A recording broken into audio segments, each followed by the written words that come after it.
মধ্যপ্রাচ্যে যুক্তরাষ্ট্র এবং ইসরায়েলের টানা সামরিক হামলার পরও ইরান আত্মসমর্পণের কোনো ইঙ্গিত দিচ্ছে না, বরং সংঘাত যত দীর্ঘ হচ্ছে ততই নতুন প্রশ্ন সামনে আসছে। এ যুদ্ধ কি সত্যি যুক্তরাষ্ট্রের পরিকল্পনা অনুযায়ী এগোচ্ছে, নাকি পরিস্থিতি ধীরে ধীরে ওয়াশিংটনের জন্য আরও জটিল হয়ে উঠেছে? বিশ্লেষকদের একাংশ মনে করছেন, বর্তমান পরিস্থিতিতে ইরান কৌশলগতভাবে শক্ত অবস্থানে রয়েছে। সাম্প্রতিক সময়ে যুক্তরাষ্ট্রের ভেতর থেকেই কিছু ইঙ্গিত সামনে আসছে। মার্কিন প্রেসিডেন্ট ডোনাল্ড ট্রাম্পের কয়েকজন উপদেষ্টা নাকি ব্যক্তিগতভাবে তাকে এই সংঘাত থেকে বেরিয়ে আসার পথ খুঁজতে পরামর্শ দিয়েছেন।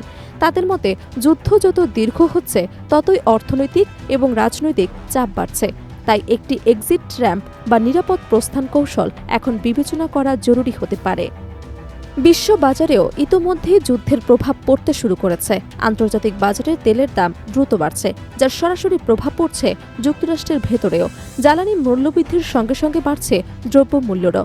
বিশ্লেষকদের মতে, যদি সংঘাত দীর্ঘস্থায়ী হয় তবে তা ট্রাম্প প্রশাসনের জন্য বড় রাজনৈতিক ঝুঁকিতে পরিণত হতে পারে।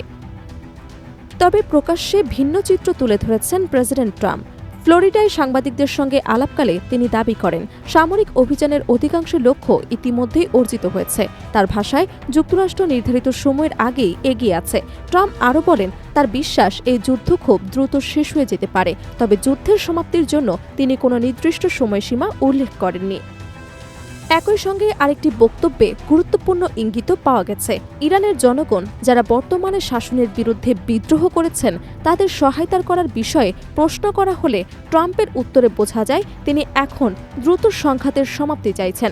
দীর্ঘমেয়াদী নেতৃত্বে পরিবর্তনের কৌশল তার অগ্রাধিকার তালিকায় নেই বলে ইঙ্গিত দিয়েছেন তিনি। ট্রাম্পের ভাষায়, যুক্তরাষ্ট্র এমন একটি সমাধান দেখতে চায় যা বহু বছরের স্থিতিশীলতা এবং শান্তির পথ খুলে দিতে পারে।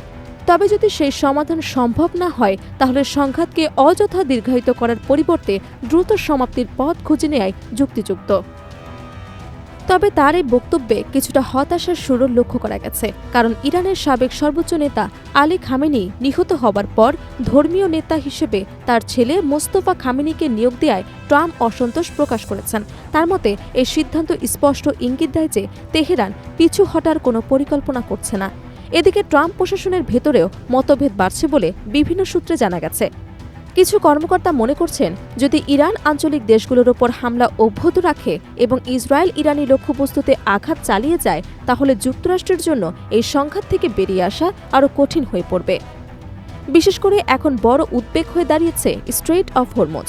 এই গুরুত্বপূর্ণ জলপথ দিয়ে বিশ্বের উল্লেখযোগ্য অংশের তেল পরিবহন হয়। যদি ইরান সেখানে তেলের প্রবাহে বাধা সৃষ্টি করে, তাহলে তা বৈশ্বিক অর্থনীতিতে বড় ধাক্কা দিতে পারে বলে আশঙ্কা করা হচ্ছে। ট্রাম্প নিজেও সতর্ক করে বলেছেন, যদি হরমুজ প্রণালীতে তেল পরিবহন ব্যাহত হয়, তাহলে যুক্তরাষ্ট্র ইরানের বিরুদ্ধে সামরিক অভিযান আরও বাড়াতে প্রস্তুত। তবে বাস্তব পরিস্থিতি নিয়ে প্রশ্ন বাড়ছে। অন্যদিকে হোয়াইট হাউস এসব খবরকে পুরোপুরি অস্বীকার করেছে। প্রেস সেক্রেটারি ক্যারোলিন লিভলিট বলেছেন, অজ্ঞাত সূত্রের উপর ভিত্তি করে তৈরি এসব প্রতিবেদনে অনেক ভুল তথ্য রয়েছে।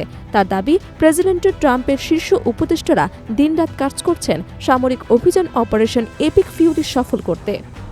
তবে ট্রাম্পের সাম্প্রতিক বক্তব্যে কিছু অসামঞ্জস্যপূর্ণ দেখা গেছে। গত সপ্তাহে তিনি ইরানের নিঃশর্ত আত্মসমর্পণ দাবি করেছিলেন এবং প্রয়োজনে স্থলবাহিনী পাঠানোর সম্ভাবনাও উড়িয়ে দেননি। কিন্তু কয়েকদিনের মধ্যেই তিনি আবার বলছেন, এমন কোনো নির্দেশ দেওয়ার কাছাকাছি তিনি নেই।